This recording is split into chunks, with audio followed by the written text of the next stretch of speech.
Je voudrais vous inviter à vous abonner à cette page et à recruter d'autres gens qui vont s'abonner. Pour quelle raison? Parce que c'est une chaîne qui est consacrée à la dézombification du peuple noir. Vous savez, en ma qualité de théologien, d'historien et d'expert en management public, je décide de mettre toute mon énergie et toute l'équipe qui travaille avec moi décide aussi de mettre toute son énergie à la dézombification du peuple noir. L'émission s'appelle Lumière sur le monde. Eh bien, cette lumière, ce n'est pas moi. Cette lumière, c'est le travail que nous faisons ensemble. Lorsque tout à coup, on réalise qu'on nous a roulé dans la farine, on réalise qu'on nous a trompés pendant, n'est-ce pas, des siècles, et que tout à coup, nous prenons conscience de nos ressources, nous prenons conscience de notre identité, et ayant pris conscience de tout cela, nous prenons la décision de partager ce que nous sommes, ce que nous comprenons avec les autres. Donc, nous avons besoin d'avoir une masse critique d'hommes et de femmes noirs réveillés qui vont changer, n'est-ce pas, leur pays respectif pour la gloire de nos ancêtres. Nos ancêtres méritent cela. Ils se sont sacrifiés pour nous et c'est à nous aujourd'hui de prendre le relais. Comment on le fait? On le fait en se dézombifiant et en dézombifiant les autres. Je vous invite donc à liker ce qui se fait sur cette chaîne, à le sharer, à le partager avec les autres, à vous abonner et si vous l'avez fait déjà, à recruter d'autres qui vont s'abonner. On est ensemble, on garde le moral car tant que va le moral, tout va.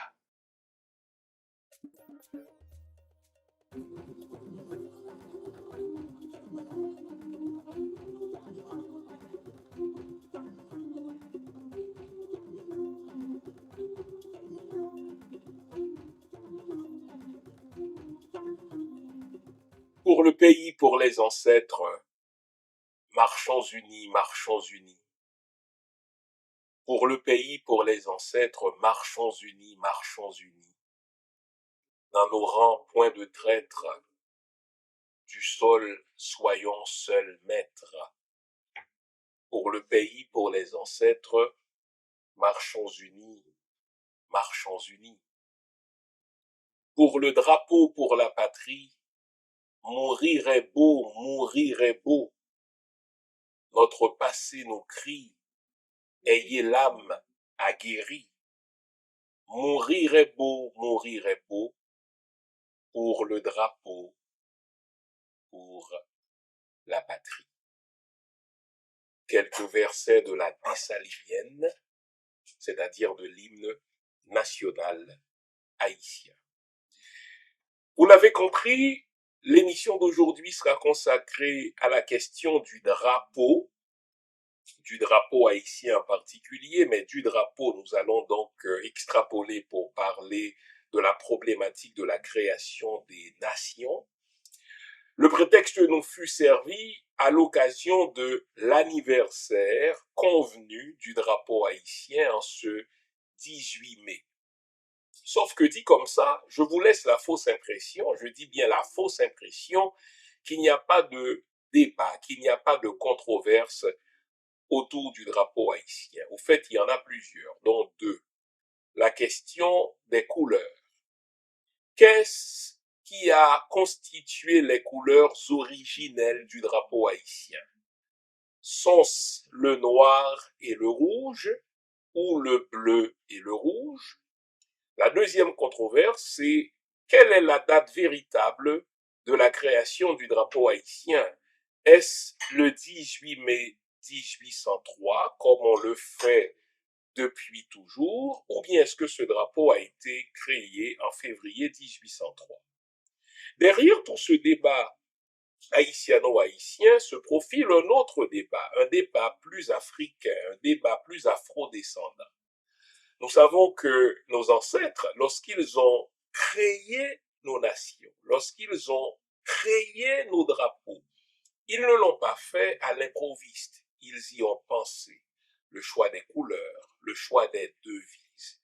Et moi, je voudrais attirer votre attention sur l'idéologie qui se cache derrière le choix des couleurs, l'intention qui se cache derrière les devises qui sont choisies, derrière les symboles qui sont choisis par nos ancêtres. Et puisqu'on va parler de symboles, on va parler d'égrégores, et on parlera, lâchons le mot, aussi, n'est-ce pas, de mysticisme derrière la création de nos drapeaux. C'est ça le sujet d'aujourd'hui. Et tout ça, c'est dans un premier temps. Mais dans un deuxième et second temps, nous allons aussi nous intéresser aux conditions par lesquelles nos ancêtres ont créé le drapeau et ont créé la nation. Pourquoi ils ont réussi là où nous échouons, nous? Quelle est leur recette? Pourquoi eux ont réussi, tandis que nous continuons d'échouer piteusement? Donc, vous notez que le drapeau n'est que prétexte pour regarder en face nos problématiques de nation, nos problématiques contemporaines. Vous connaissez le rituel. À ce stade-ci, je vous invite à vous offrir une bonne tasse de thé, une bonne tasse de café, une bonne tasse de chocolat chaud, bref, tout ce qui est de nature à vous garder éveillé.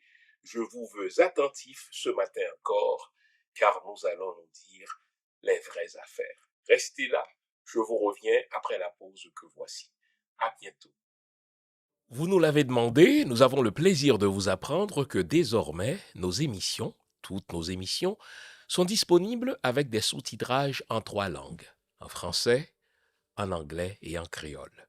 Nous sommes conscients que l'émission Lumière sur le monde est devenue une véritable plateforme familiale autour de laquelle des parents et des enfants se réunissent pour s'informer de ce qui se fait en Haïti, en Afrique ou ailleurs dans le monde. Pour vous faciliter la vie, nos émissions sont désormais disponibles avec des sous-titrages en 3 langues, français, créole et anglais.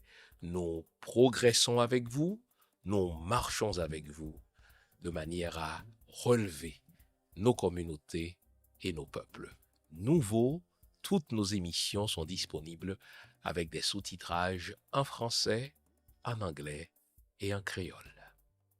Avant la pause, on s'était promis de parler du drapeau haïtien, mais de parler surtout du drapeau en tant que symbolique, en tant qu'égrégore, et nous intéresser à la question, mais pourquoi nos ancêtres ont-ils choisi telle couleur plutôt que telle autre, nous intéresser aux armoiries, nous intéresser, n'est-ce pas, aux devises, aux légendes que nos ancêtres ont choisies.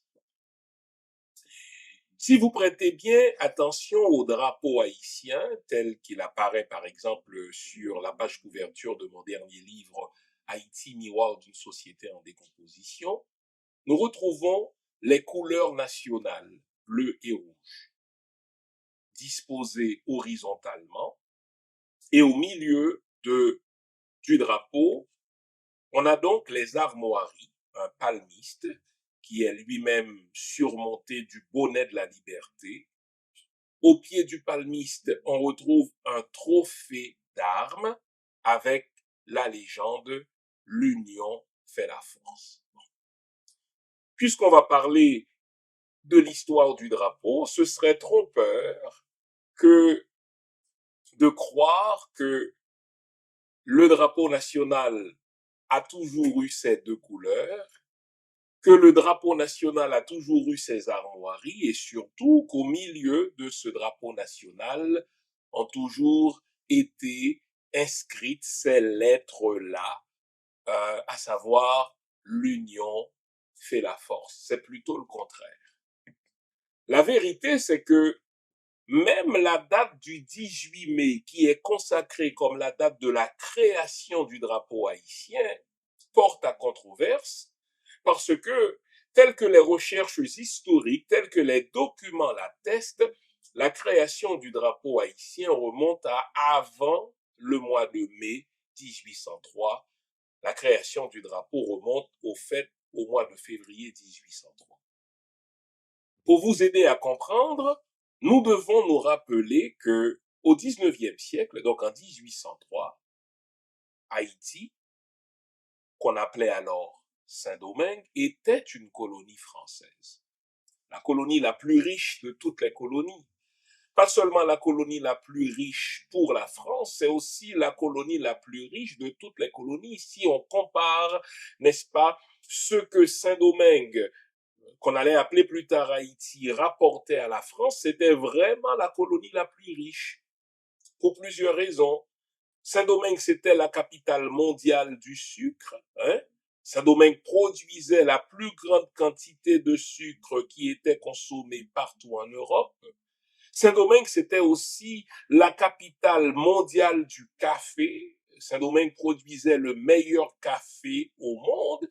Et en dehors du café, en dehors du sucre, Saint-Domingue produisait aussi l'indigo. Saint-Domingue produisait aussi n'est-ce pas, le coton. Saint-Domingue produisait aussi, n'est-ce pas, d'autres articles qui font en sorte que c'était vraiment la perle des Antilles.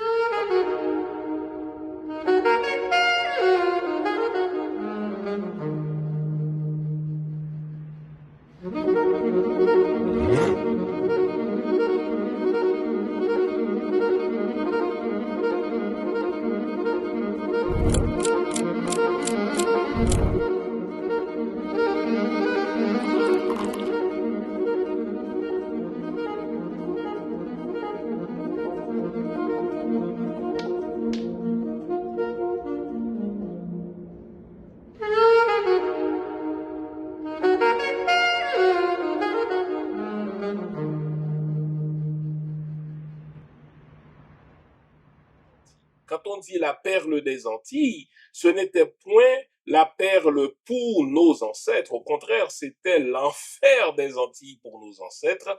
La perle des Antilles, c'était en effet pour les colons, ceux qui faisaient travailler nos ancêtres, n'est-ce pas, du jour au crépuscule, sans rien recevoir en retour.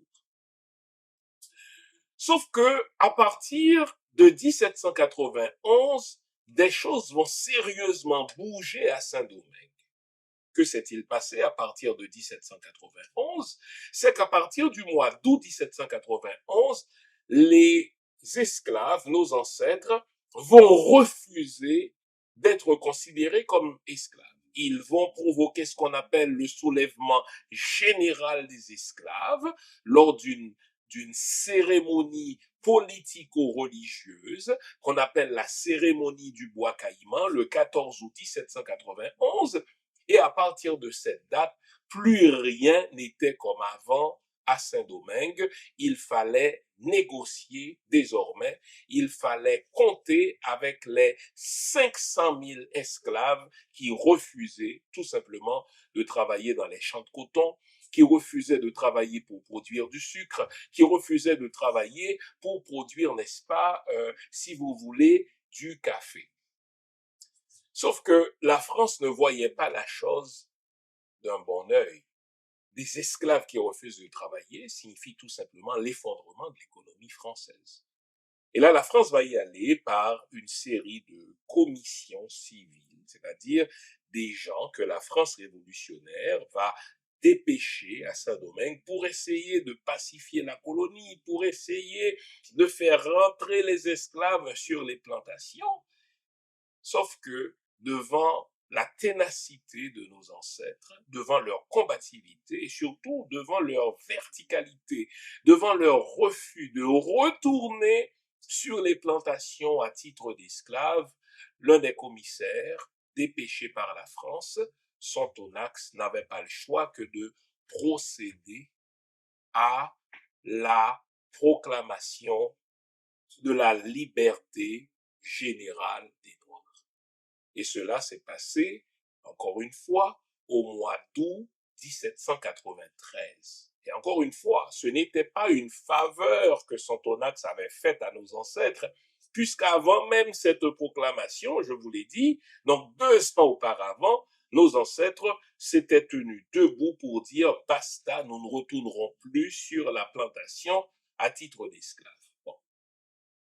Et là, dans ce contexte-là, va émerger un personnage plus grand que nature, dont j'ai déjà parlé dans une autre capsule, un certain Toussaint Louverture. Toussaint Louverture va devenir, n'est-ce pas, le personnage incontournable à Saint-Domingue, comme l'aura dit l'un des généraux français. Avec Toussaint, on pouvait tout faire, et sans Toussaint, on ne pouvait rien faire. C'était le personnage incontournable. Quand la France envoyait, par exemple, un gouverneur, s'il ne s'entendait pas avec lui, il le rembarquait pour la France.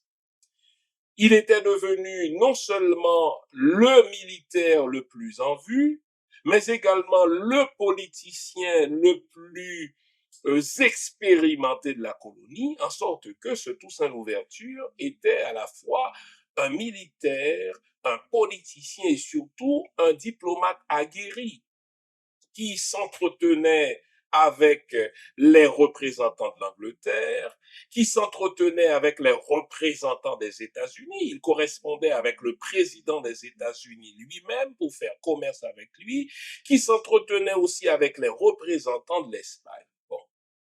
Et déjà, n'est-ce pas, on sentait que Saint-Domingue s'en allait vers autre chose que vers un simple statut de colonie française.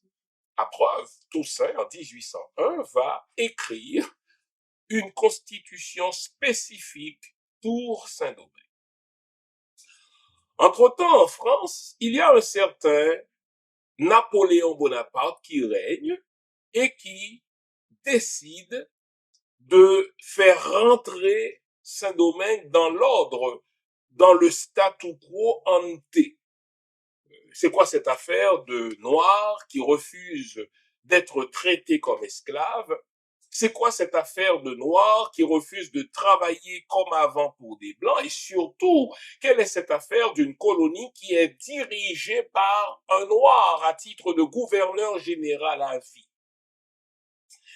Et c'est ainsi donc que Napoléon Bonaparte, ça c'est important de le dire parce que ça va vous permettre de comprendre le contexte de la création du drapeau, Napoléon Bonaparte va préparer ce qu'on appelle l'expédition Leclerc, la plus grosse expédition de l'armée française dans les Antilles. Cette expédition donc va être dirigée par le capitaine général, le beau-frère de Napoléon Bonaparte lui-même, le général Leclerc, et dans cette expédition, c'est quand même 30 000 soldats qui sont dépêchés vers les Antilles. C'est quand même 33 vaisseaux français qui arrivent dans les mers domingoises. C'est quand même 21 frégates françaises qui arrivent, en sorte que, à leur arrivée, Toussaint Louverture a dit décidément c'est toute la France qui arrive à Saint-Domingue. Quel était donc le but de l'expédition Leclerc? But avoué, ramener de l'ordre à Saint-Domingue. But inavoué, réduire l'influence de Toussaint Louverture à Saint-Domingue, le tuer ou le déporter éventuellement, ce qui sera fait. Déporter tous les officiers mulâtres qu'il y a à Saint-Domingue.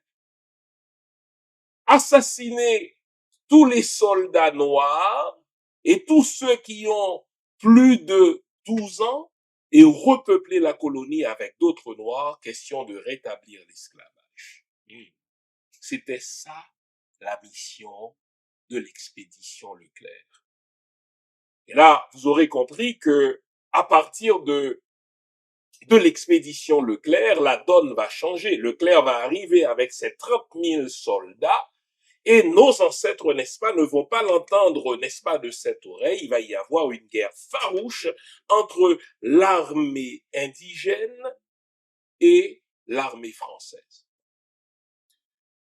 La question du drapeau, jusque-là, ne se pose pas, puisque, comme je l'ai dit au début de l'émission, Saint-Domingue est considéré comme une colonie française. En sorte que, au temps de Toussaint Louverture, par exemple, il n'a jamais été question de doter la colonie d'un autre drapeau, puisque Saint-Domingue avait le statut d'une colonie française.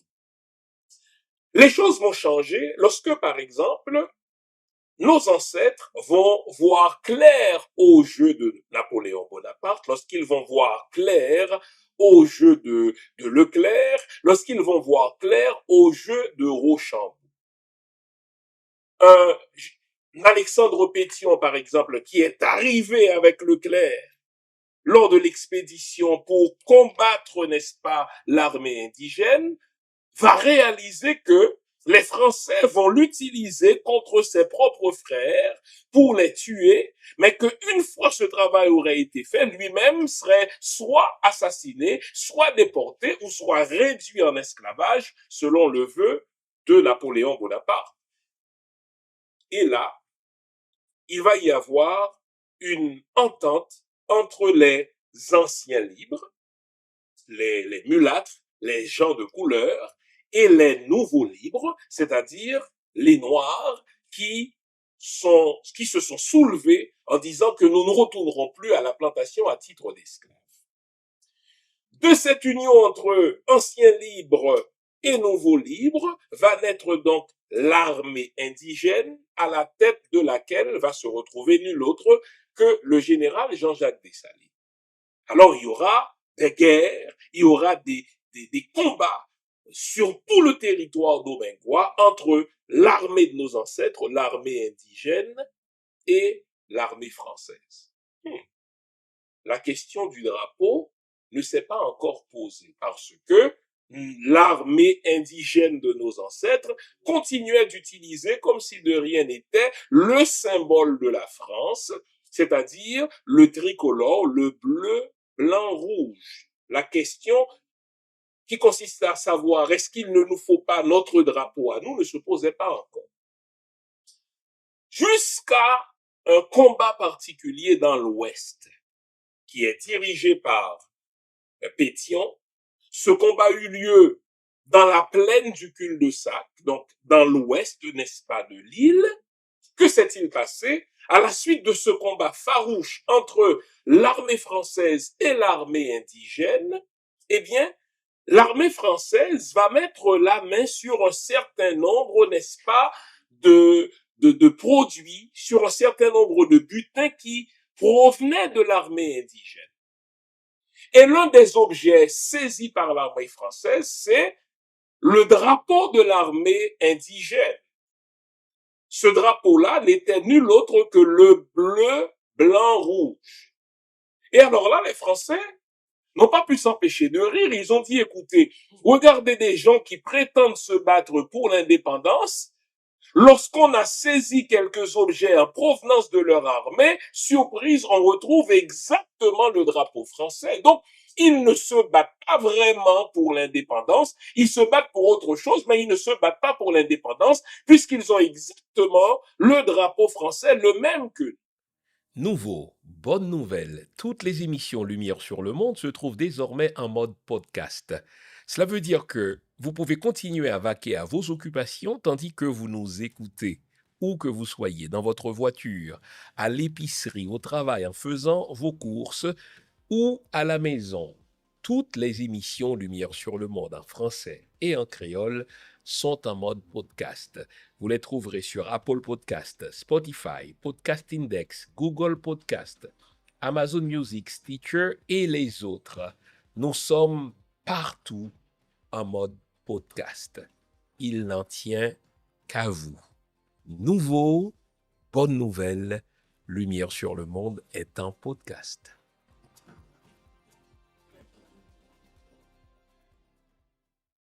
Et vous savez qu'en contexte de guerre, la propagande est un élément important. Le temps de le dire, les officiels de l'armée française à Saint-Domingue ont fait imprimer des documents disant que les indigènes ne se battent pas pour l'indépendance, ils se battent pour autre chose. La preuve, c'est qu'ils ont gardé le drapeau français. Derrière cette propagande, c'est une pensée profondément raciste. N'oublions pas que pour un Napoléon Bonaparte, par exemple, j'en ai parlé dans ma dernière émission sur Bonaparte, les Noirs ne sont pas en mesure d'apprécier le concept de liberté. D'ailleurs, il a dit que la liberté, c'est un plat pour lequel l'estomac des Noirs n'a pas été fait. Donc, quand ils font cette propagande, à savoir que les Noirs ne se battent pas pour l'indépendance, ils sont en train de dire qu'ils ne se battent pas pour la liberté. Ils ne comprennent pas ce concept abstrait qu'est la liberté. On leur demande de se battre, ils se battent par mimétisme, mais ils comprennent pas le concept de l'indépendance. La preuve, c'est qu'ils continuent d'utiliser le même drapeau que nous. Et je vous ai dit que ce combat se déroula dans la plaine du cul-de-sac, dans l'ouest de l'île, où Pétion était justement le commandant. Pétion reçoit ces informations-là, il voit les imprimer et il écrit à son chef, le général Jean-Jacques Dessalines, dont la base se trouve dans l'Artibonite, à Petite Rivière de l'Artibonite. Nous sommes en février 1803. La date ici est importante. Pétion écrit à Dessalines pour lui dire citoyen général, voici une nouvelle propagande dont nous sommes victimes. Puisque nous utilisons le même drapeau que l'armée française, eh bien, l'armée française conclut que nous ne nous battons pas pour l'indépendance, mais que nous nous battons pour des notions que nous ne maîtrisons pas. Et encore une fois, comprenez l'effet qu'une telle propagande aurait sur les troupes. Si on ne se bat pas pour l'indépendance, on se bat pour quoi? Si on ne se bat pas pour la liberté, on se bat pour quoi? Dessalines est à la petite rivière de l'Artibonite. Nous sommes en février 1803. Il comprend l'enjeu psychologique, il comprend l'enjeu idéologique et l'histoire nous dit que d'un mouvement spontané, il prend le drapeau français, le tricolore bleu, blanc, rouge, et il déchire le blanc qui est ici le symbole du français esclavagiste, le symbole du français suprémaciste, le symbole du français, n'est-ce pas, raciste, et il demande à sa filleule, Catherine Flon, de coudre les deux autres morceaux qui restent, c'est-à-dire le bleu et le rouge, et dans son esprit, le bleu symbolise le nouveau libre, le noir, le rouge symbolise l'ancien libre, n'est-ce pas, l'homme de couleur, et il dit désormais, voilà notre drapeau.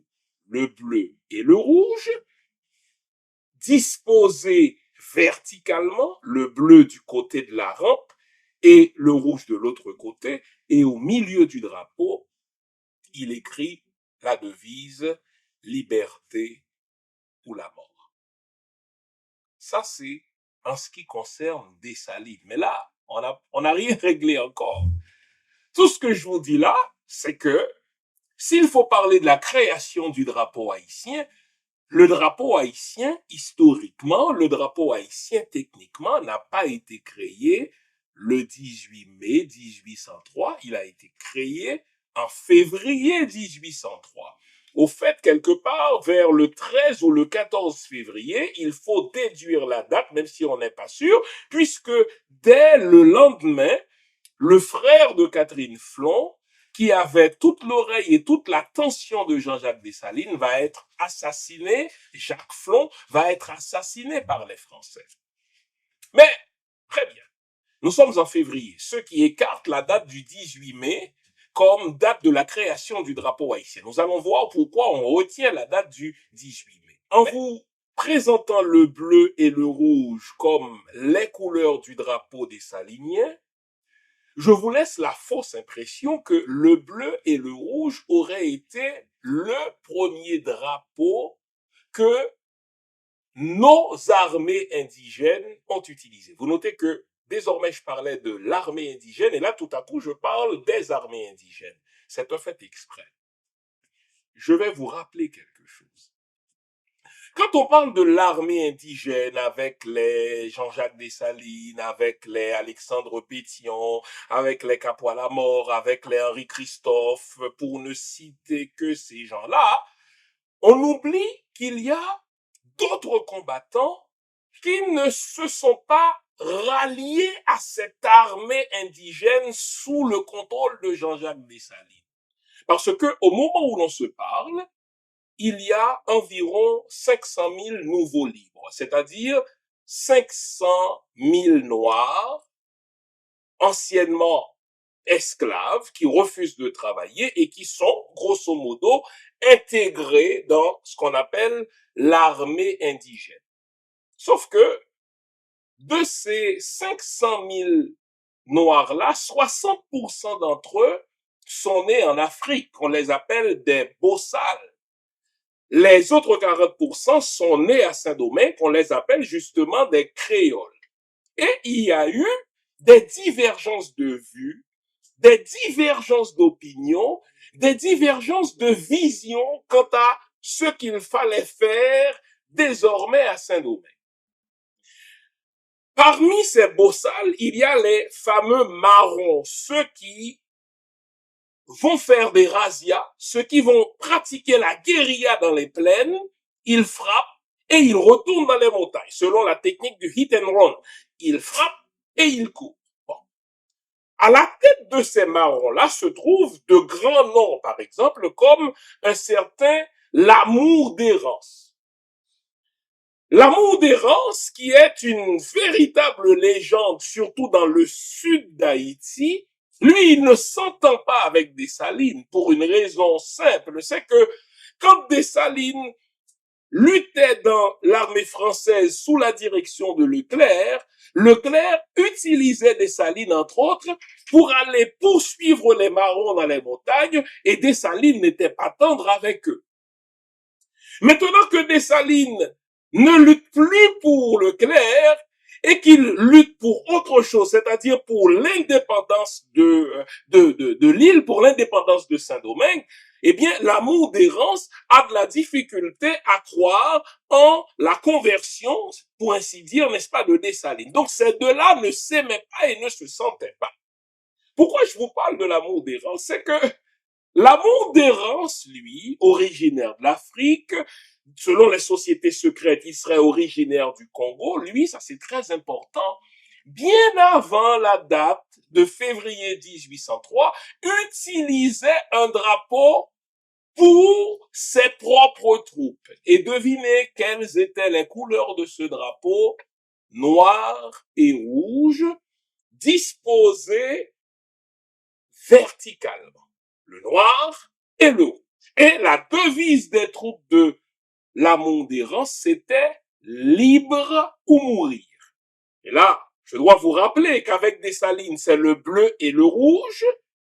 La devise de Dessalines, c'est liberté ou la mort. Sauf que le drapeau de l'Amour d'Hérence, qui précède dans le temps celui de Dessalines, c'était le fameux noir et rouge, vertical, n'est-ce pas?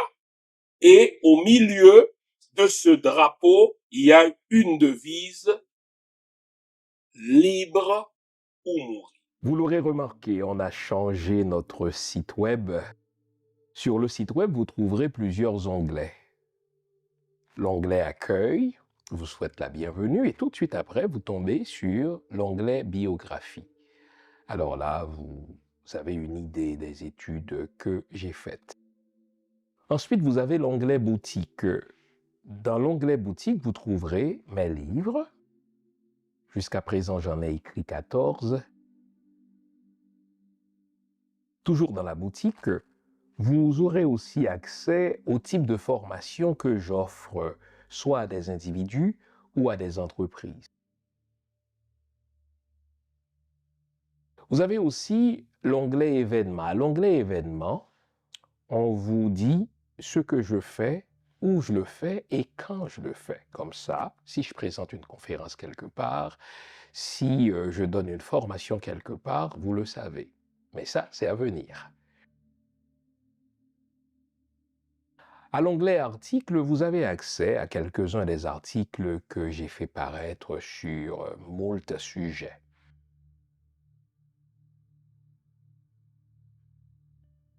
Vous trouverez aussi mes audios. Au fait, les audios, ce sont les anciennes émissions que j'ai présentées à la radio CPAM et que vous avez appréciées. Ce sont des émissions que j'ai présentées sur toutes sortes de sujets, allant de la spiritualité à la mystique, de la mystique à la religion, en particulier la religion chrétienne, le judaïsme et un petit peu d'islam aussi. Donc vous trouverez de tout cela. Et enfin, à l'onglet Émissions, vous avez accès aux diverses chroniques ou aux divers liens par lesquels je présente des chroniques, que ce soit à la radio, à la télé ou sur les médias sociaux. Enfin, vous avez l'onglet Contact qui vous permet de me contacter soit par email ou par les médias sociaux. Le nouveau site de Jean Fils-Aimé, c'est le vôtre. Servez-vous-en.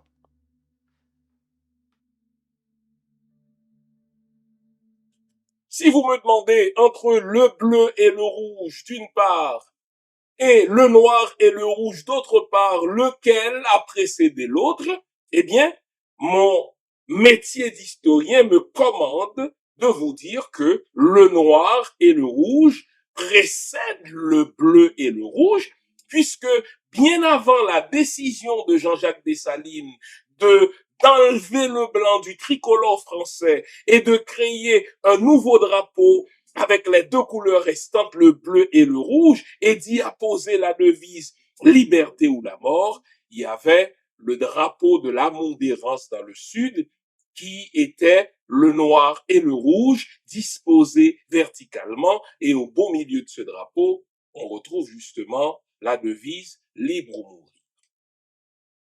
Qu'est-ce qui va se passer en mai 1803, le 18 mai 1803, qui va faire en sorte qu'on retienne la date du 18 mai 1803 comme la date de la création du drapeau.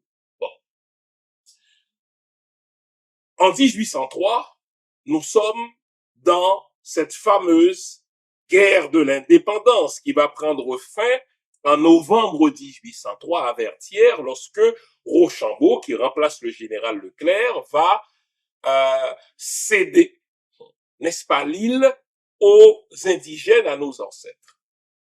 Entre-temps, des généraux sont placés par Dessalines dans divers départements du pays. Nous avons par exemple le général Nicolas Geffrard qui est dans le sud. Nous avons le général Alexandre Pétion qui est dans l'ouest. Nous avons Dessalines qui est dans l'Artibonite. Sauf que celui qui règne en maître, n'est-ce pas, dans le département du Sud, c'est précisément celui qui ne s'entend pas avec Dessalines, à savoir l'amour d'errance. Comprenez ce que ça représente pour une armée qui se veut unifiée. Une armée, précisément, se distingue d'une autre institution par sa capacité de communiquer entre les divers départements. La guerre de l'indépendance bat son plein, sauf que Dessalines n'arrive pas à envoyer des troupes et des munitions à Geffrard dans le sud. Pétion n'arrive pas non plus à envoyer des troupes et des munitions à Geffrard dans le sud. Et la question se pose, comment, écoutez bien, comment nous réconcilier avec les troupes de l'amour d'errance dans le sud pour nous permettre d'acheminer vers, n'est-ce pas, le sud des armes et des munitions. Pétion, qui est reconnu pour être un conciliateur, va entrer en contact avec le bras droit de l'amour d'errance, un certain Pierre Kangé. Il fait savoir à Pierre Kangé, je sais qu'entre Dessalines et votre chef, l'amour d'errance, ce n'est pas le grand amour, mais il y a sûrement moyen de nous entendre. Voulez-vous venir nous rencontrer, Dessalines et moi, à l'Arcaillet, pour que nous puissions trouver un modus vivendi, un modus operandi, de manière à ce que nous puissions acheminer des troupes et des munitions dans le sud vers Nicolas Geffrard. C'est ainsi donc que la date du 18 mai 1803 va être choisie et l'Arcaillet va être choisi parce que c'est la base de Pétion qui est responsable, n'est-ce pas, du département de l'Ouest. qu'est-ce qui va se passer à l'Arcaïen? Il ne sera pas question de drapeau, les amis. Il sera question de s'entendre en tant que diverses armées indigènes pour combattre l'ennemi commun, à savoir le français esclavagiste. Vous notez que l'amour d'errance n'a pas daigné venir à cette rencontre. L'amour d'errance n'a pas daigné faire le déplacement pour venir à ce congrès de l'Arcaïen. C'est plutôt son bras droit, Pierre Cangé, qui est venu. Il est venu à bord de 3 ou 4 bateaux, n'est-ce pas? Et c'est ainsi donc que Jean-Jacques Dessalines, Alexandre Pétion, Pierre Cangé et d'autres se sont rencontrés à l'Arcaïen pour décider du plan d'unité des diverses troupes afin de vaincre l'ennemi commun, à savoir le français esclavagiste. Est-ce qu'on a parlé de drapeau? Je ne suis pas sûr, puisque même dans la correspondance que Dessalines a transmise le lendemain, c'est-à-dire le 19 mai à Nicolas Geffrard, Dessalines n'a pas dit dans sa correspondance à Nicolas Geffrard qu'on vient de choisir un nouveau drapeau. Au fait, il ne saurait le dire puisque le drapeau a été choisi depuis février. Il n'a même pas dit qu'on vient de choisir une nouvelle devise. Au fait, la devise n'a pas changé puisque la devise est restée la même, liberté ou la mort. Il a seulement dit à Geffrard dans sa correspondance, nous nous sommes rencontrés hier et dans cette rencontre, nous nous sommes entendus avec les hommes de Pierre Cangé. Désormais, nous allons pouvoir vous acheminer des troupes et des munitions. Bon. Sauf qu'il y a une tradition orale, il y a une tradition vaudouesque qui est tenace. Et ce n'est pas parce qu'il s'agit d'une tradition orale qu'elle n'est pas sérieuse. J'ai de grands amis oungans qui sont en même temps de grands chercheurs en historiographie, entre autres mon ami Jacques René d'Ottawa, qui est persuadé que ce congrès de l'Arcaïen, cette rencontre entre les divers personnages des diverses troupes indigènes, cette rencontre-là s'est déroulée dans un fort, dans un péristyle, qui appartenait à une mambo très influente auprès de Dessalines, Grande Guitane.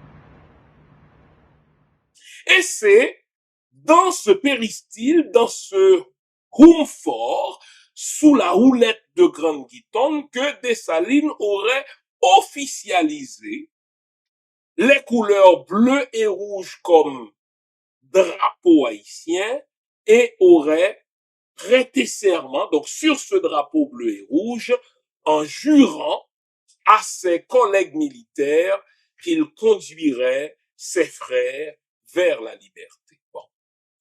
Encore une fois, si cette tradition dit vrai, vous notez que là, il ne s'agit pas de création de drapeau, puisque le drapeau a été créé depuis février 1803. Encore une fois, il ne s'agit pas de création de devise, puisque la devise va rester la même, liberté ou la mort. Probablement que Dessalines, en tant que militaire, aurait prêté serment sur ce symbole fort du bleu et rouge. Il aurait sûrement prêté serment dans un fort, puisque les couleurs bleu et rouge sont symboliquement très fortes dans le vaudou. Nous allons expliquer ce que représentent ces couleurs, mais il n'y a pas eu de création de drapeau le 18 mai 1803.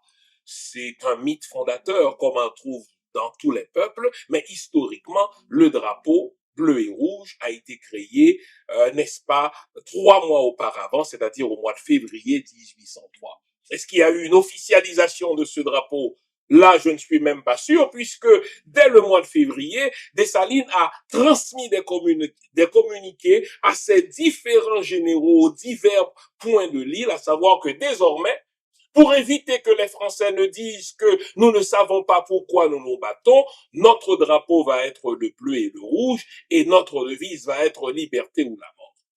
Que s'est-il passé donc à Arcahaie le 18 mai 1803? Une rencontre entre les diverses troupes indigènes rencontre par laquelle ces indigènes se sont donné le mot: nous allons mettre de côté nos divergences de vues pour combattre le seul ennemi que nous ayons, à savoir le français esclavagiste. Et c'est ainsi donc que, très peu de temps après cette rencontre-là, eh bien, effectivement, Pierre Kangé va délaisser les troupes de la Montdérance pour se joindre à l'armée de Dessalines, et il va se battre, n'est-ce pas, aux côtés des troupes de Dessalines jusqu'à la victoire finale en novembre 1803. Le noir et le rouge vont rester. Ce n'est pas parce que Dessalines a choisi le bleu et le rouge en février 1803 que le noir et le rouge vont disparaître pour autant. Je veux, pour preuve, les exemples que voici. Après ce fameux congrès de mai 1803, eh bien, Pierre Kangé reprend le bateau avec les hommes qui l'ont accompagné pour retourner dans le sud.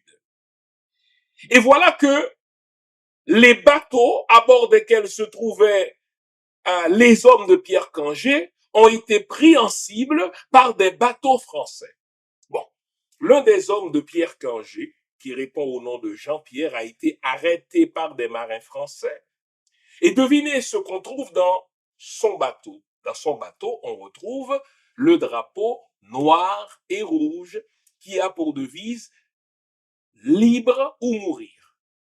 Donc, le drapeau noir et rouge n'est pas mort parce que Dessalines fait du bleu et rouge le drapeau de l'armée indigène. Au contraire, le drapeau noir et rouge va survivre à travers le temps. On s'était dit que le drapeau noir et rouge a survécu à travers le temps. J'en veux pour preuve les éléments que voici. Pierre Kangé va se joindre aux troupes de l'armée de Jean-Jacques Dessalines, donc l'armée indigène. Et Jean-Jacques Dessalines va lui confier la région de Jacmel, par exemple.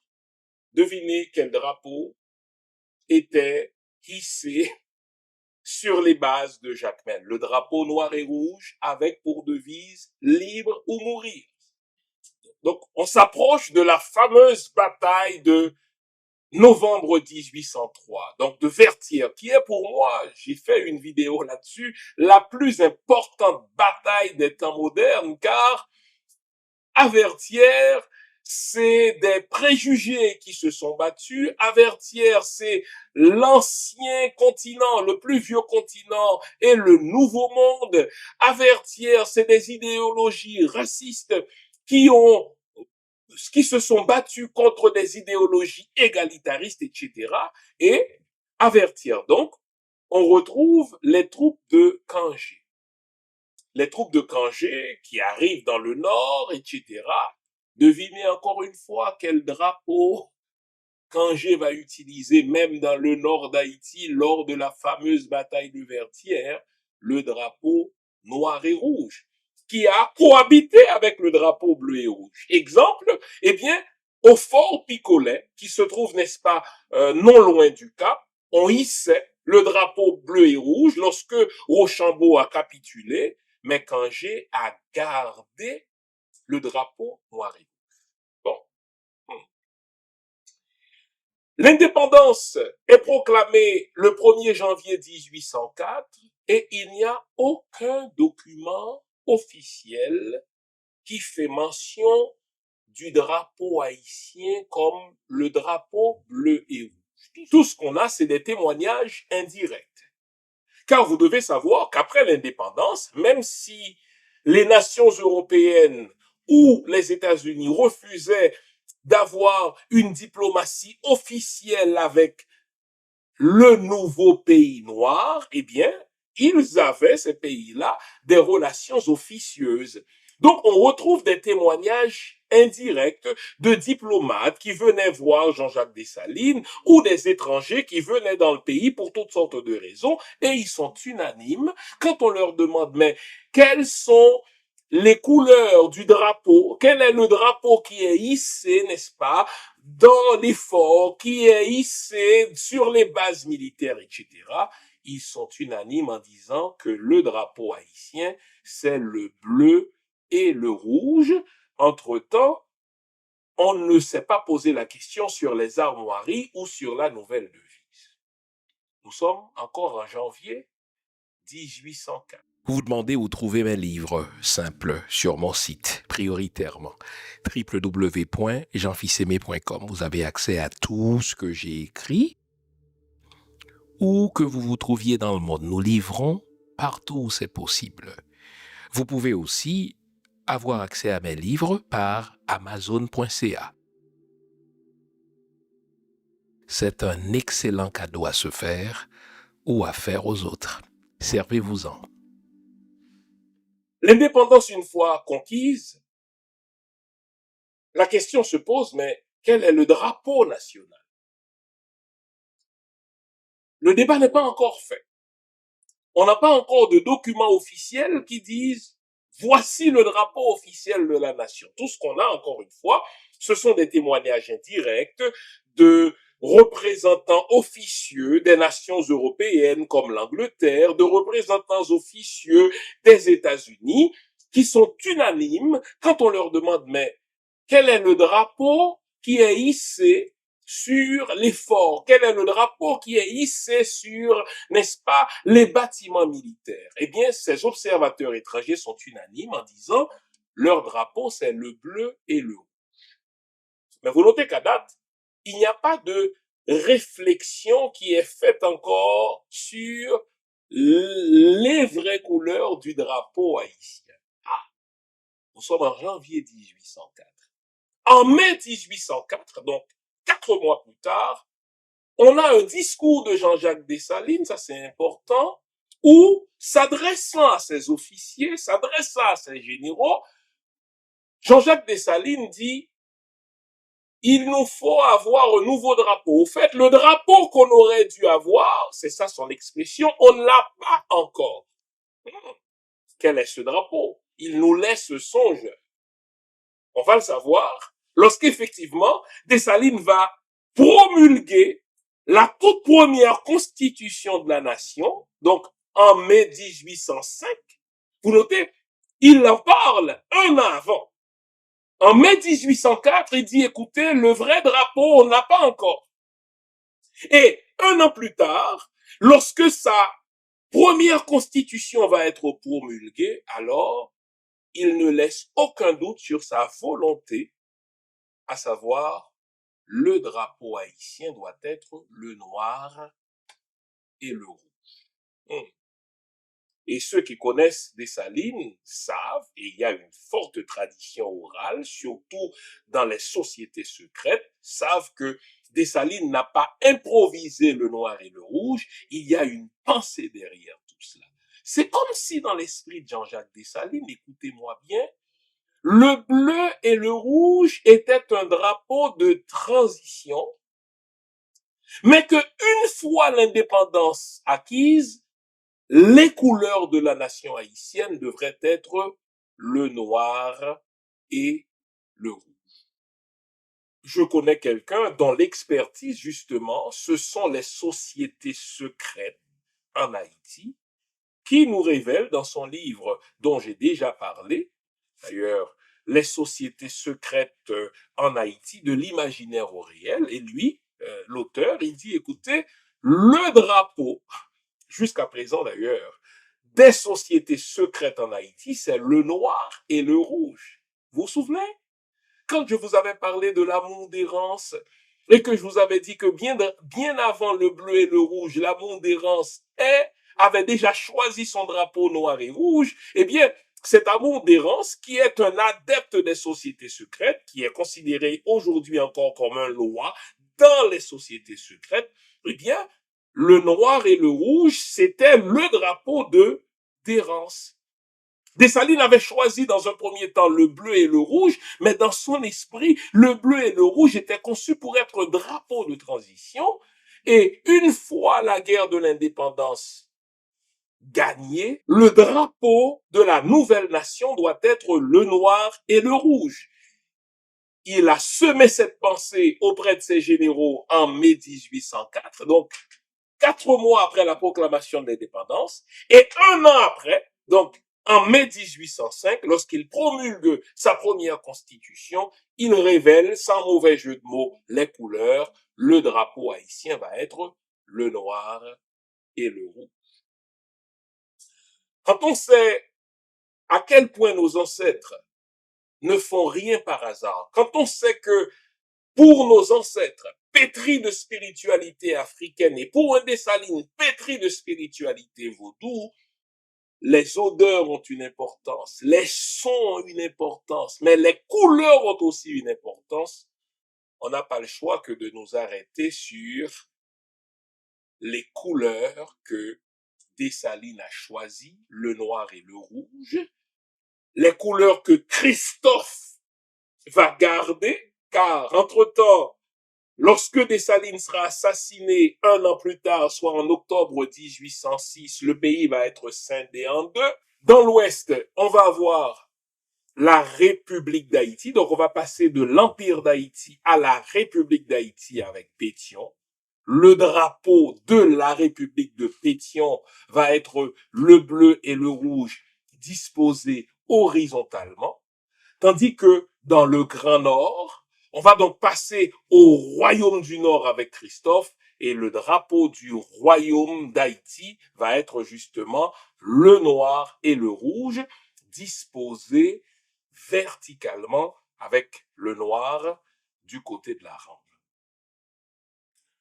Quand on sait à quel point nos ancêtres étaient pétris de spiritualité africaine, quand on sait à quel point un Dessalines était pétri de spiritualité vaudou, puisqu'il y a une forte tradition voulant que les couleurs aient été choisies dans des péristyles, on ne peut se contenter de dire, écoutez, c'est une question de couleur, c'est une bagatelle, que nous importe que ce soit le bleu et le rouge, que nous importe que ce soit le noir et le rouge. Non. Avec Jean-Jacques Dessalines, il y a eu une pensée profonde avant d'en venir à jeter son dévolu sur le noir et le rouge. Que représente le noir et le rouge dans la symbolique vaudou? Notez d'abord que le noir et le rouge sont les couleurs des sociétés secrètes mystiques en Haïti. C'est comme si pour Dessalines, eh bien, nous avons fait ce que nous avons fait grâce aux puissances tutélaires de nos ancêtres, grâce aux puissances tutélaires de nos aïeux, et que sans l'apport des sociétés secrètes, nous n'aurions pas battu, n'est-ce pas, l'armée française, et c'est important parce que les sociétés secrètes, c'est tout le service de renseignement de l'armée indigène, les sociétés secrètes, c'est tout le service d'empoisonnement des Français, les sociétés secrètes, c'est tout le service d'espionnage auprès des Français, les sociétés secrètes, c'est tout le service de mobilisation des troupes, et oui, Dessalines, dans un élan de reconnaissance vis-à-vis de ces sociétés secrètes-là, on dit, écoutez, si nous voulons être cohérents avec nous-mêmes, nous devons reconnaître ces sociétés secrètes dans ce qu'elles ont apporté à cette nouvelle nation dans sa démarche vers l'indépendance. Les couleurs de ce nouveau pays doivent être le noir et le rouge. Ça, c'est le premier sens qu'il faut accorder à cela, puisque le noir et le rouge sont les couleurs officielles des sociétés secrètes. Alors, arrêtons-nous à la symbolique des couleurs. Le noir et le rouge. Intéressons-nous d'abord au rouge. Vous notez que ce soit dans le drapeau transitoire dans l'esprit de Dessalines, le bleu et le rouge, ou dans le drapeau permanent, le noir et le rouge, on retrouve le rouge. Pourquoi le rouge? Parce que le rouge, c'est la couleur symbolique d'Ogou Ferraille, le dieu de la guerre, le Dieu qui ne craint rien, le Dieu qui, dans les mythes fondateurs d'Haïti, a chevauché un capot à la mort, par exemple, qui n'a pas eu peur des canons des troupes françaises, qui n'a pas eu peur des boulets des troupes françaises, au point que l'un des boulets des troupes françaises a atteint son chapeau et son cheval, il en est tombé, et dans sa chute, il continuait de dire, n'est-ce pas, en avant, cette bravoure a impressionné à ce point Rochambeau que Rochambeau a demandé un arrêt momentané, le temps de féliciter ce soldat qui venait de se couvrir de tant d'honneur.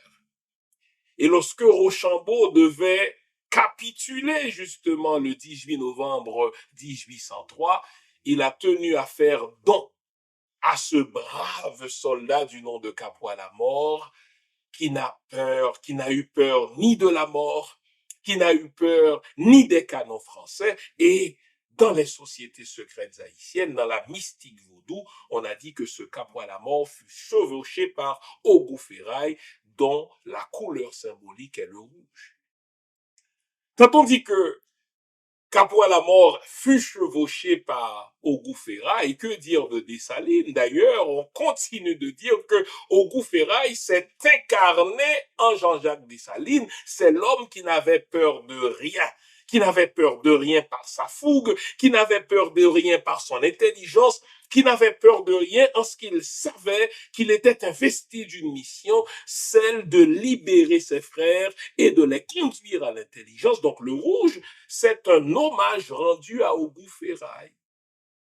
Si vous avez des doutes sur cet aspect précis de l'histoire, eh bien, lisez les rapports des Français eux-mêmes, qui sont archivés en France, par exemple, où des généraux racontent, on ne comprend pas ces noirs-là, on leur tire dessus, ils sont à nu-corps, ils n'ont pas de chaussures, ce sont des va-nu-pieds, parfois ils n'ont pas d'uniforme du tout, ce sont des sans-culottes, ils nous marchent dessus, on leur ouvre le feu, ils continuent de danser, ils continuent de festoyer, ils disent en avant, ils continuent de dire que même s'ils devaient mourir, ils allaient se retrouver, n'est-ce pas, en Guinée, en Afrique, et que le canon des Français, c'est de la poussière. Eh bien, si vous avez des doutes sur leur bravoure, lisez donc les rapports des Français. Pour moi qui suis croyant, je ne peux écarter cet aspect surnaturel. Pour moi qui suis croyant tout en étant scientifique, je ne peux écarter l'apport, n'est-ce pas, de ces entités tutélaires de la spiritualité africaine. Je ne peux écarter l'apport de ces entités tutélaires, de ces entités nègres. Et là, on parle en particulier d'Ogou-Ferraille, le dieu de la guerre de notre spiritualité. Et par ce drapeau, Dessalines et toute cette commission qui a travaillé sur le choix du drapeau impérial, eh bien, on a voulu rendre hommage à Ogou-Ferraille. Vient maintenant le noir. Dans la symbolique vaudou, le noir, c'est entre autres la couleur de l'Egba. L'Egba, dans le panthéon vaudou, c'est l'entité qui se trouve au carrefour de la vie et de la mort. C'est l'entité qui fait la jonction entre le ciel et la terre. C'est l'entité qui fait la jonction entre l'ici-bas et l'au-delà. C'est l'entité qui fait la jonction entre, n'est-ce pas, l'ici et maintenant et l'au-delà. C'est l'entité qui se retrouve justement au carrefour parce qu'il lie les contraires. Eh bien, par le noir, Jean-Jacques Dessalines et ceux qui ont travaillé sur sa commission pour le choix du drapeau ont voulu rendre un hommage à l'Egba qui a créé cette ouverture. L'Egba qui a ouvert justement les barrières. Vous notez que dans toute cérémonie vaudou, on doit demander à l'Egba d'ouvrir les barrières parce que c'est l'esprit des opportunités, c'est l'esprit des ouvertures, c'est l'esprit qui fait se joindre des contraires. Donc par le noir, Jean-Jacques Dessalines a voulu rendre hommage à cet esprit tutélaire qui rend possible ce qu'on croyait impossible. Pensez-y.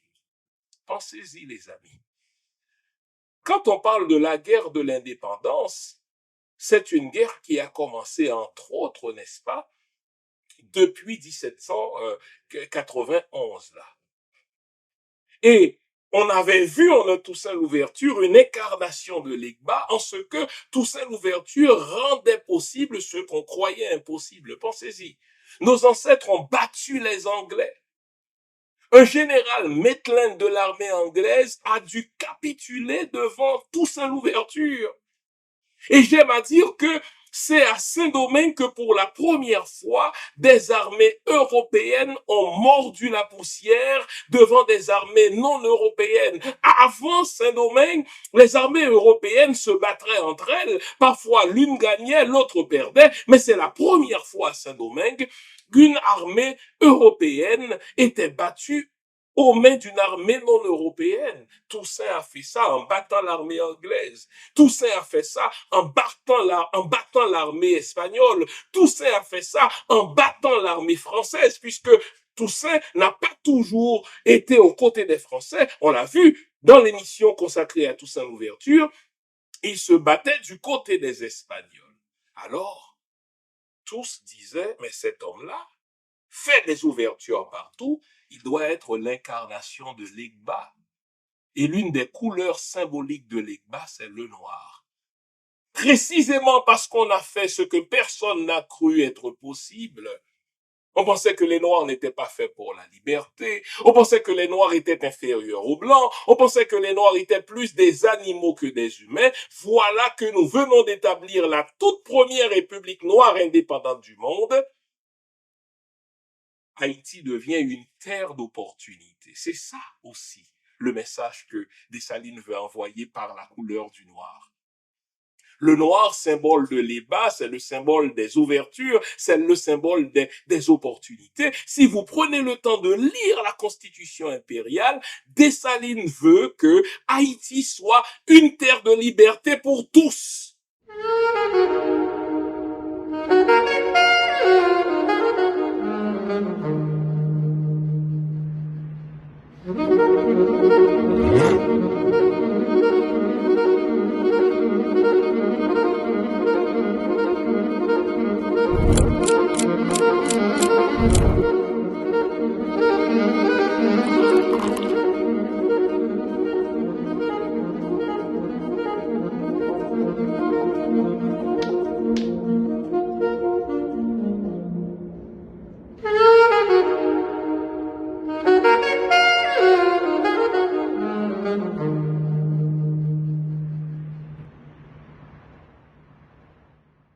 Il l'a dit, qui que vous soyez, dès que vous mettez le pied sur Haïti, vous devenez libre. Donc, ce qui était impossible pour les autres devient possible.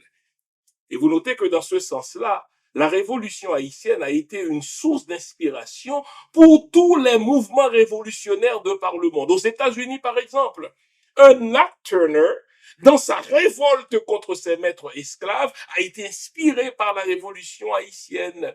À la Jamaïque aussi, on regardait ce qui se passait en Haïti. Partout à travers le monde, Haïti était devenu le phare, n'est-ce pas, des nations libres, au point que même Victor Hugo, j'en parle dans mon livre, qui a eu des accès de racisme en son temps, eut à dire qu'Haïti est devenu un phare. Voilà le message que Dessalines a voulu lancer par le choix du noir. Le noir, dans la symbolique vaudou, c'est la couleur de l'Egba. Qui dit l'Egba dit opportunité. Qui dit l'Egba dit ce qui était impossible devient possible. Qui dit l'Egba dit justement tout devient possible alors. Le noir et le rouge, voilà les symboles, voilà les couleurs de la nation telle que Dessalines le voit.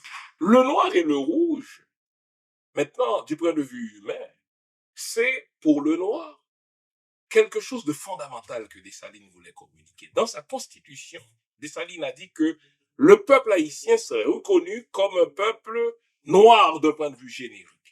Donc toutes ces nuances de colorisme, tous ces préjugés coloristes, tu as le teint plus clair, donc tu es plus près du blanc, donc tu es supérieur. Tout ce qu'on voit dans nos nations aujourd'hui, n'est-ce pas? Que ce soit en Haïti ou bien dans les nations antillaises ou bien dans les nations africaines, car nous ne sommes pas épargnés contre ce virus du colorisme. J'ai le teint clair, je suis supérieur. Ma femme a le teint clair, elle est plus belle qu'une femme qui a la peau foncée. Dessalines a voulu régler ce problème par le drapeau noir et rouge. Nous sommes un peuple noir. Être noir signifie être fier. Être noir signifie être parmi les premiers peuples de la terre ou être le premier peuple de la terre. Être noir signifie être libre. Voilà pourquoi notre nation est symbolisée par le noir. Mais le rouge, c'est la couleur du sang. Quel sacrifice nos ancêtres n'ont-ils pas dû consentir pour nous donner cette belle nation que nous gaspillons aujourd'hui? Ils ont versé leur sang. On ne peut compter les hommes et les femmes, car il y a eu beaucoup de femmes aussi qui se sont battues sur les champs de bataille, dans l'armée indigène, comme chef de régiment, comme chef de troupe. Eh bien, est-ce qu'on peut évaluer la quantité de sang qui a été versé pour nous donner ce beau pays? Eh bien, par le noir et le rouge, Dessalines a voulu communiquer ce rappel, ce mémorial. Ce que nous avons là, nous le recevons en cadeau, mais ça n'a pas été un cadeau pour les autres. Ils ont dû se battre. D'où la première devise dessalinienne, liberté ou la mort. Voilà donc ce que Dessalines voulait comme drapeau. Avant de passer au second point, si jamais on veut être sérieux en tant que peuple haïtien, il nous faut revenir au drapeau noir et rouge disposé verticalement. Au fait, jusqu'à François Duvalier en 64, parce que, on le sait, Christophe va régner jusqu'en 1820. À sa mort, le pays va être réunifié sous Boyer, et avec Boyer, on va revenir aux couleurs bleu et rouge disposées horizontalement. Quelle horreur! Les symboles sont importants. Quand les couleurs sont couchées, quel message on construit comme égrégore? Tandis qu'avec Christophe et plus tard François Duvalier, le noir et le rouge sont debout.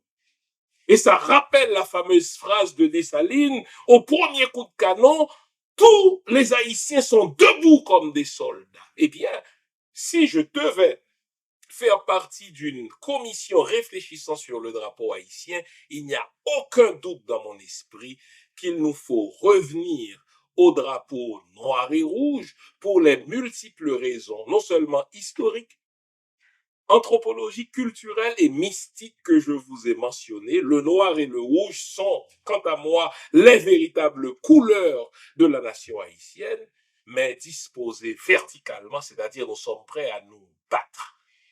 Puisque le drapeau rouge et noir représente tout cela, pourquoi a-t-il disparu? En effet, il a disparu. Parce que ce que l'on sait, Dessalines va être assassiné en 1806. Dès l'assassinat de Dessalines, Pétion, dans la République d'Haïti, va revenir avec les couleurs bleu et rouge disposées horizontalement. Quelle horreur! Un drapeau, c'est un égrégore. Lorsque vous couchez les couleurs, quel message envoyez-vous à ce peuple? Ne l'invitez-vous pas à dormir? Même si dans le Nord, Christophe gardait le noir et le rouge debout, et quand on compare ce que Christophe a fait dans le Nord à ce que Pétion a fait dans l'Ouest, il n'y a vraiment pas de comparaison. Christophe s'est imposé comme un bâtisseur, comme un visionnaire, comme un génie constructeur. Mais il va régner jusqu'en 1820. À partir de 1820, n'est-ce pas, Boyer va réunifier le pays, mais il va le réunifier sous le drapeau bleu et rouge, disposé encore une fois horizontalement. J'ajoute, quelle horreur!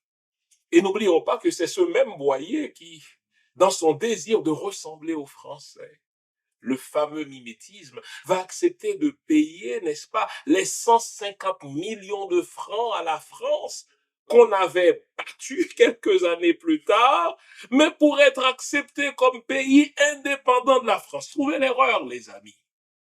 Et ce drapeau bleu et rouge va rester jusqu'en 1964, lorsque Duvalier, pétri de mystique haïtienne, on peut lui reprocher tout ce qu'on veut là. Mais Duvalier était un dictateur, je veux bien, mais Duvalier comprend, n'est-ce pas, la symbolique haïtienne, il comprend, il a le sens de l'histoire, n'est-ce pas, haïtienne. Il va revenir donc au drapeau des Saliniens, disposé verticalement. Et à la chute du fils de François Duvalier, Jean-Claude Duvalier en 86, on va revenir au drapeau bleu et rouge qui dure depuis ce temps-là. Mais la question c'est, pourquoi pourquoi ce malaise vis-à-vis du drapeau noir et rouge?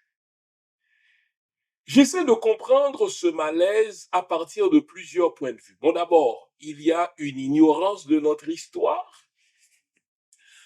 Moi-même, j'ai dû consacrer des années à replonger dans des recherches sur le drapeau haïtien pour me réconcilier avec ce drapeau, parce que l'ignorance faisant rage dans nos pays, on va nous faire avaler des couleuvres pour dire, écoutez, le bleu et le rouge, eh bien, c'est le véritable drapeau originel d'Haïti. Alors que dans l'esprit du père de la nation, Dessalines, comme on vient de le voir, le bleu et le rouge étaient conçus pour être un drapeau de transition et non le drapeau pérenne de la nation pour les raisons qu'on a vues. Mais j'ai l'impression que derrière le rejet du noir et rouge, il y a un rejet de soi.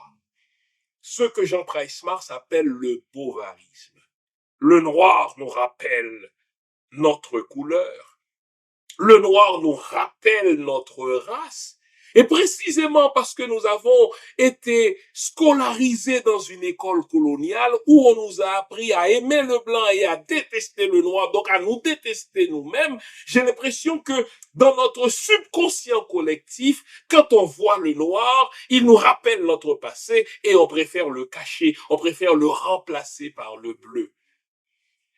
Je prête toujours attention à ceux qui défendent le bleu et le rouge aux dépens du noir et le rouge. Et quand ils amènent leurs arguments, c'est jamais des arguments historiques, car l'histoire montre que le noir et le rouge a précédé le bleu et le rouge, et même Dessalines qui, dans un élan spontané, choisit le bleu et le rouge plutôt que le noir et le rouge, est revenu au noir et le rouge. Donc, quand les gens disent, écoutez, le bleu et le rouge est antérieur au noir et rouge, historiquement, c'est faux pour les raisons que je viens de voir. J'ai l'impression qu'il y a quelque chose d'inavouable. Vous savez quoi? On ne peut construire une nation en continuant à se détester. On ne peut construire une nation en continuant à ignorer ce que le père de cette nation avait en vue lorsqu'il s'est sacrifié pour nous donner cette nation. Vous notez par exemple que dans le cas des États-Unis, jusqu'à présent, ils ont la même constitution. Et lorsqu'il y a un débat au XXIe siècle, ils vont s'adresser à la Cour suprême pour que la Cour suprême dise à la nation qu'est-ce que les pères fondateurs avaient en vue lorsqu'ils avaient écrit tel ou tel article de la Constitution. Et ils vont chercher à comprendre l'esprit des pères fondateurs de manière à arrimer leur vie sur ce que les pères fondateurs voulaient. Nous avons le père fondateur de la nation qui nous a donné un drapeau et puis, ignorant la symbolique mystique qu'il y a derrière cela, ignorant la symbolique historique qu'il y a derrière ce drapeau, nous décidons par nous-mêmes de le remplacer par le bleu et le rouge. Et à chaque fois qu'on veut faire le débat, c'est comme si c'est une chose réglée. Non, c'est pas une chose réglée. Si personnellement j'avais l'opportunité de faire partie d'une commission sur le drapeau haïtien, je plaiderais jusqu'à la dernière goutte de mon sang pour qu'on revienne au noir et au rouge pour des raisons historiques, pour des raisons mystiques, oui, La mystique fait partie de la culture haïtienne et pour des raisons culturelles. Et tandis que nous en sommes à nous poser la question sur l'opportunité ou non d'amender la constitution haïtienne, je pense que nous ne devons pas évacuer la question du drapeau.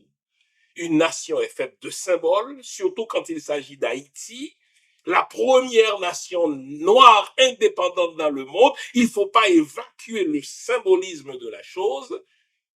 Et il suffit de s'être rendu ne serait-ce qu'une fois en Haïti pour comprendre à quel point Haïti, c'est une terre mystique. Lorsque les Taïnos avaient appelé Haïti ou terre haute, ils ne parlaient pas seulement des montagnes qui entourent ce pays, ils parlaient d'Haïti en tant que terre mystique, terre hautement, n'est-ce pas, mystique. Alors, on ne peut évacuer la question mystique dans l'égrégore de notre drapeau. Je vous ai livré ma pensée, à vous de la transmettre à d'autres pour qu'on revienne à la pensée du père fondateur de la nation, à savoir le drapeau noir et rouge. On va s'arrêter ici et à la toute fin de l'émission, je voudrais m'intéresser à la question que voici. Pourquoi nos ancêtres ont réussi tandis que nous échouons? Je comprends qu'il y a un trauma qui est associé au drapeau noir et rouge puisque Duvalier l'a utilisé en 64 et cela jusqu'à son départ. Je comprends ça. Moi-même, je suis né sous Duvalier. Je suis un prématuré à cause de Duvalier. Mais nous devons justement faire face à nos traumas pour nous reconnecter à notre histoire. Est-ce que vous notez quelque chose?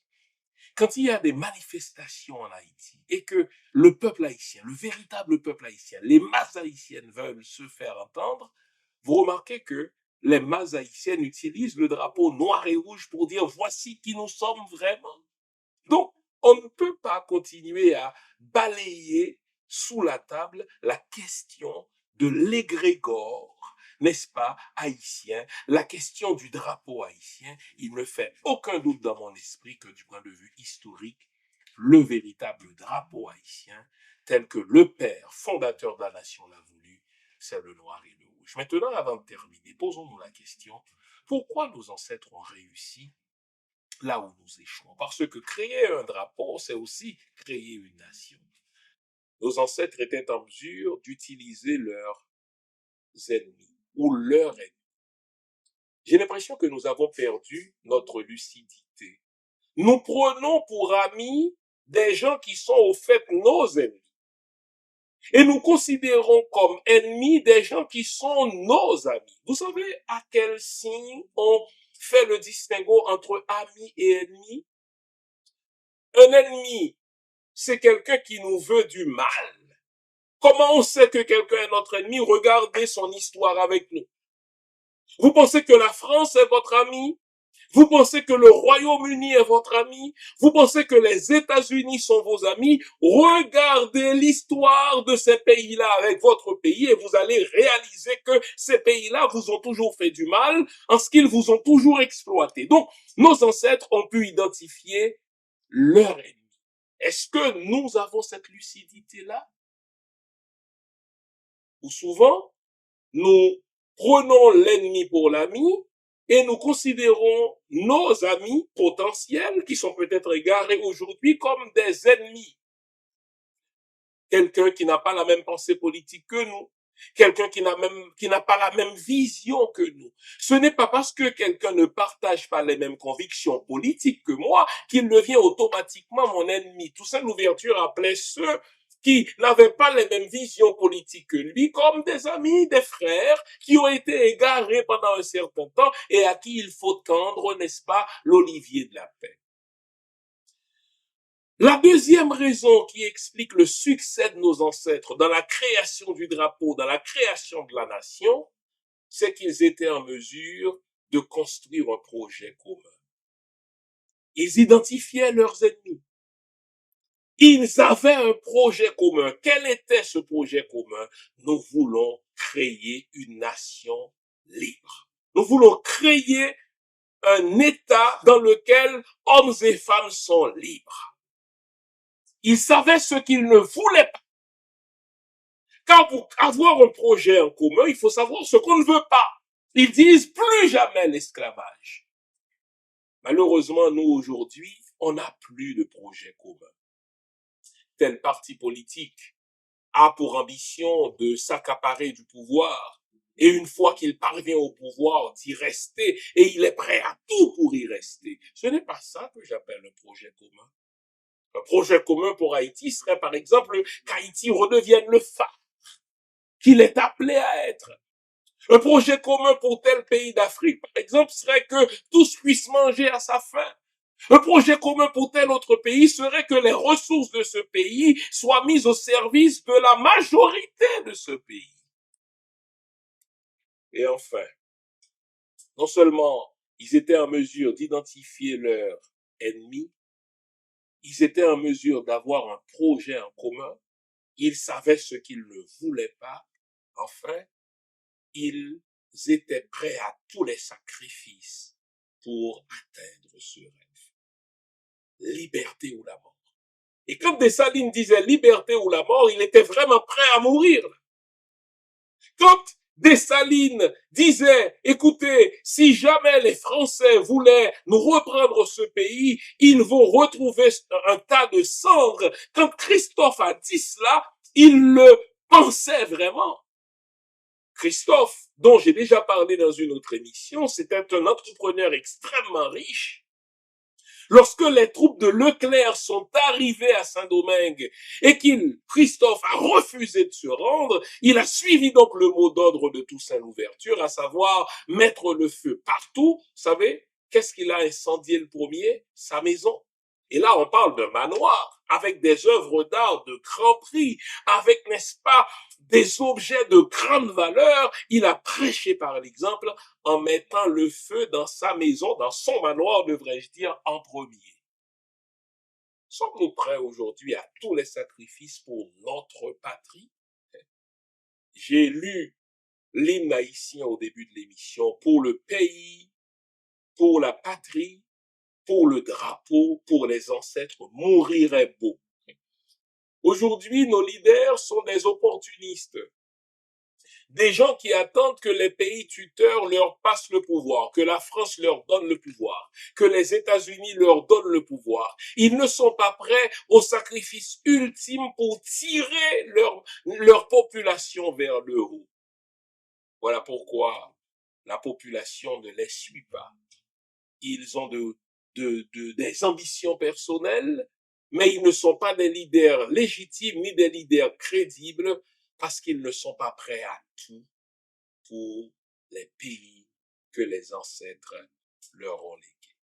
J'espère que l'émission vous a été utile.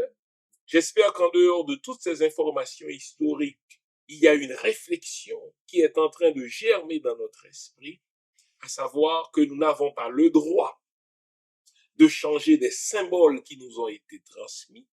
Nous n'avons pas le droit de changer des égrégores qui nous ont été donnés lorsque nos ancêtres ont choisi, n'est-ce pas, les couleurs, ils savaient ce qu'ils faisaient. Maintenant, à nous de nous rendre dignes de cet héritage et de pousser cet héritage plus loin et plus haut que les ancêtres ne nous ont transmis.